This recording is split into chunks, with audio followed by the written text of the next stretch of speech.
Hello everyone, welcome to Fisk capital. Businesses में अगर हम बेसिक इकोनॉमिक्स की बात करें तो कोई भी बिजनेस दो चीजों से चलता है। एक होती है लेबर, दूसरी होती है कैपिटल। कुछ बिजनेसेस ऐसे होते हैं जहाँ पे लेबर इंटेंसिव काम होता है बट कैपिटल की शायद उतनी जरूरत हो। जैसे हम आईटी कंपनीज की बात करें या किसी भी सर्विस बिजनेस की बात करें तो उनके अंदर जो लेबर होती है, जो लोग काम कर रहे हैं, वो थोड़े ज्यादा इंपॉर्टेंट हो जाते हैं। वही दूसरी ओर होती है कैपिटल इंटेंसिव, जहाँ पे लेबर की जरूरत तो पड़ती है पर उतनी ज्यादा नहीं। जैसे कि हम मैन्युफैक्चरिंग फैसिलिटीज देख सकते हैं जहाँ बड़ी बड़ी मशीनें होती है जो मेजोरिटी ऑफ काम करती है और लेबर का काम सिर्फ उन मशीनों को चलाना होता है या उस तरह का कुछ काम होता है जहाँ पे वो थोड़ा मेंटेनेंस, सपोर्ट, इस तरह की चीजें करते हैं। वही कुछ बिजनेसेस आते हैं जैसे कि इंफ्रास्ट्रक्चर के, जिसमें कैपिटल भी काफी लगती है और लेबर भी काफी लगती है। दोनों के मिक्सचर से ही ये बिजनेसेस चल पाते हैं। एक ऐसी इंडस्ट्री होती है जो किसी भी टाइप के आप बिजनेस की बात करो, चाहे लेबर इंटेंसिव हो या कैपिटल इंटेंसिव, उन सब में वो कंपनीज या उस टाइप का बिजनेस बेनिफिशियल होता ही रहता है। वो होती है फाइनेंसिंग कंपनीज। लेबर इंटेंसिव में फिर भी ये होता है कि इतनी फाइनेंसिंग की रिक्वायरमेंट नहीं होती है इनिशियली, बट कैपिटल इंटेंसिव में तो फाइनेंसिंग की काफी रिक्वायरमेंट हो जाती है अनलेस आपके पास खुद का कुछ पैसा हो। तो अगर आप खुद का भी लगा रहे हैं तो भी आप एक तरह से उसको फाइनेंस ही कर रहे हैं, अदरवाइज आप लोन वगैरह ले रहे हैं। नाउ हम जहां पर खड़े हैं 2024 में, आज की तारीख से आगे के टाइम में ज्यादातर इंडस्ट्रीज जो होती है उनमें अब एक रिवॉल्यूशन आ रहा है, उनमें अब एक चेंज आ रहा है। वो चेंज सबसे बेसिकली रीजन क्यों आ रहा है कि ऑयल एंड गैस या जो ट्रेडिशनल सोर्सेस ऑफ एनर्जीज थे वो अभी लोग उसके बारे में सोचने लग गए कि इस टाइप के जो एनर्जी सोर्सेज है ये शायद डिप्लीट हो जाए, और अगर डिप्लीट नहीं भी होते हैं तो भी दुनिया में इसकी वजह से नेगेटिव इम्पैक्ट बहुत हो रहे हैं, पॉल्यूशन बहुत हो रहा है। तो हमें कुछ ऐसे रिसोर्सेज ऑफ एनर्जी की तरफ जाना चाहिए जो पर्यावरण को ज्यादा हानि ना पहुंचाए, और उसी में आता है रिन्यूएबल एनर्जी। तो इंडिया या हम ग्लोबली भी बात करें तो एनर्जी की डिमांड हर जगह है। चाहे नॉर्मल आप बिजनेसेस देख लीजिए जैसे ट्रेडिशनल इंडस्ट्रीज काम करती है, और आजकल जैसे एआई का यूज हो रहा है, डेटा एनालिसिस का यूज हो रहा है, इन सब में बहुत हाई प्रोग्रामिंग लगती है जिसके लिए काफी एनर्जी यूज होती है। उसके अलावा रिन्यूएबल एनर्जी की रिक्वायरमेंट और बढ़ रही है क्योंकि एनर्जी की रिक्वायरमेंट ग्लोबली बढ़ रही है। इवन अगर हमारी ये बात करें कि हम पुराने सोर्सेस ऑफ एनर्जीज को उसी लेवल पे भी रखते हैं तो भी हमारी एनर्जी डिमांड इतनी बढ़ रही है कि रिन्यूएबल एनर्जी की हमें नई से नई खोज करना पड़ती है और उसके प्रोजेक्ट में कभी कमी नहीं आएगी। अब आप सोच रहे होंगे कि मैं रिन्यूएबल एनर्जी के लिए इतना इंपॉर्टेंस क्यों दे रहा हूँ। तो ऑब्वियसली हम आगे जाके एक सीरीज भी स्टार्ट करने वाले हैं जहाँ पे हम अलग अलग सेक्टर्स की बात करेंगे and renewable energy will be one of दो सेक्टर्स। बट यहाँ जो हमारा आज का टॉपिक है वो है एक स्टॉक का एनालिसिस जिसका नाम है IREDA, Indian renewable energy development agency. IREDA जो है वो एक नवरत्न कंपनी है गवर्नमेंट की, जो ministry of new and renewable energy MNRE के अंदर आती है। ये जनरली प्रोजेक्ट फाइनेंस का काम करती है और थोड़ी बहुत कंसल्टेशन देती है, और प्रोजेक्ट फाइनेंस ये सिर्फ और सिर्फ रिन्यूएबल एनर्जी रिलेटेड प्रोजेक्ट्स में करती है। अब रिन्यूएबल एनर्जी की जैसे हम बात करें तो रिन्यूएबल एनर्जी के मल्टीपल सोर्सेज होते हैं, चाहे सोलर एनर्जी हो, विंड एनर्जी हो, और भी दूसरे टाइप की जो एनर्जीज है जैसे कि बायोगैस प्लांट हो गए या हाइब्रिड टाइप के आजकल एनर्जी चल रही है उनके बारे में बात करें। इसके अलावा हाइड्रो पावर आता है। Then there are many renewable energy sources like ethanol की बात करें, इथेनॉल ब्लेंडिंग से आजकल कारें चलाने की बात हो रही है, हाइड्रोजन बेस्ड एनर्जी की बात हो रही है, हाइड्रोजन बेस्ड फ्यूल्स की बात हो रही है जो पॉल्यूशन कम करते हैं। तो ये जो सारे ऑप्शंस है उनके लिए एक कंपनी कहीं भी बिजनेस नहीं करती है। इलेक्ट्रिक व्हीकल की बात करें या उस तरह के ऑटोमोबाइल की बात करें जहाँ पे लिथियम आयन बैटरीज और इन सब का फोकस है, वही पूरा अलग सेगमेंट हो गया। फिर सोलर एनर्जी की बात करें, सोलर पावर की बात करें तो वो पूरा एक अलग बिजनेस हो गया। उसके अंदर भी फोटोवोल्टिक सेल बनाने के बिजनेसेस अलग हो गए। जो रूफटॉप पे कंस्ट्रक्शन आजकल होता है सोलर पैनल्स का, उसके लिए अलग बिजनेसेस हो गए। उसके अलावा कंपनीज विंड एनर्जी की बिल्कुल अलग हो जाती है। तो बहुत रेयर ऐसी बिजनेसेस है जो एक renewable energy as a whole में काम कर रही है, और उसमें भी हर जगह उनकी स्पेशलिटी होती है।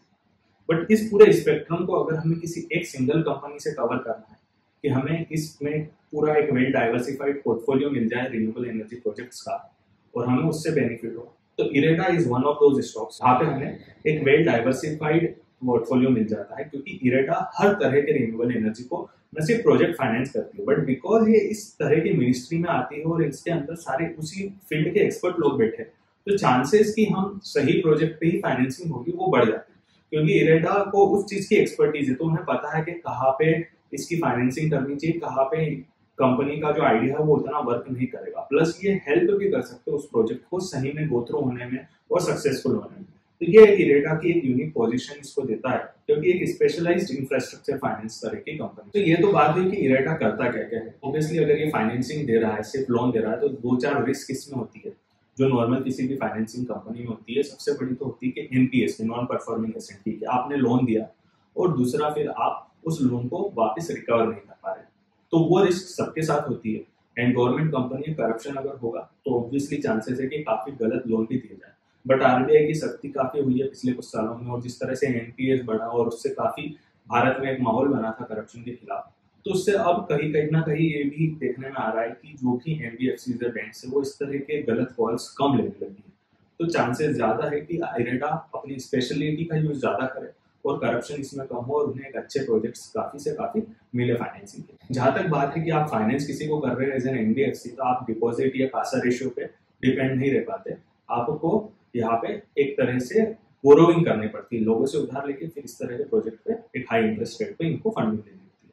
तो पहले इरेडा 25% तक की बोरोइंग एक्सपोर्ट से ले रहा था, दूसरे देशों से ले रहा था। अब वो फॉरेन फंडिंग रिड्यूस हो चुकी है, 20 के अंदर आ चुकी है। और इंडिया में भी जो इनकी बोरोइंग है वो किसी एक स्टेट पे डिपेंडेंट नहीं है, बट अक्रॉस स्टेट इन्होंने एक अच्छा पोर्टफोलियो बना रखा है। 23 स्टेट्स में 4 यूनियन टेरिटरीज में इनका बिजनेस ऑलरेडी है, और ये एक वेल डाइवर्सिफाइड बोरोइंग बुक भी है इनकी, कि अलग अलग स्टेट से ये प्रोजेक्ट फाइनेंसिंग के लिए पैसा लेते हैं और फिर वहाँ के प्रोजेक्ट्स को ये फंड करते हैं। तो एक तरह से सिर्फ फंडिंग नहीं मिल रही है आपको इरेडा की तरफ से, बल्कि एक एक्सपर्टीज भी मिल रही है हेल्प होने में, तो वहाँ पे थोड़ा बेनिफिट मिल जाता है इरेडा से लोन देने में। अब बात करें यहाँ पे कंपनी के फाइनेंशियल्स की, क्योंकि ये हमारा सबसे इंपॉर्टेंट सेगमेंट होता है कभी भी हम इन्वेस्टमेंट डिसीजन की बात करते हैं। तो देखिए, इरेडा के कंपटीशन में ऐसा नहीं है कि और कोई है नहीं। नॉर्मल बैंक्स भी एनर्जी फाइनेंस प्रोजेक्ट्स में काम कर रही है, इंफ्रास्ट्रक्चर फाइनेंसिंग कर देती है वो। उसके अलावा पावर सेक्टर के अंदर दो बहुत बड़े गवर्नमेंट प्लेयर्स है, आरईसी और PFC, power finance corporation and rural electrification company. ये दोनों भी गवर्नमेंट के अंदर ही आती है, नवरत्न महारत्न टाइप की बड़ी कंपनीज है, और इनके अंदर सारे पावर प्रोजेक्ट की फाइनेंसिंग होती है इंक्लूडिंग रिन्यूएबल्स। तो ऐसा नहीं है कि मतलब कंपटीशन नहीं है यहाँ पे। पीईपीबी भी अगर हम देखें तो इरेडा का अभी प्राइस अर्निंग जो है वो 41 टाइम्स चल रहा है, जबकि इसके जो दो कंपटीशन है पीएफसी आरईसी वो काफी कम है, 10 के अराउंड उनका पीई चलता है।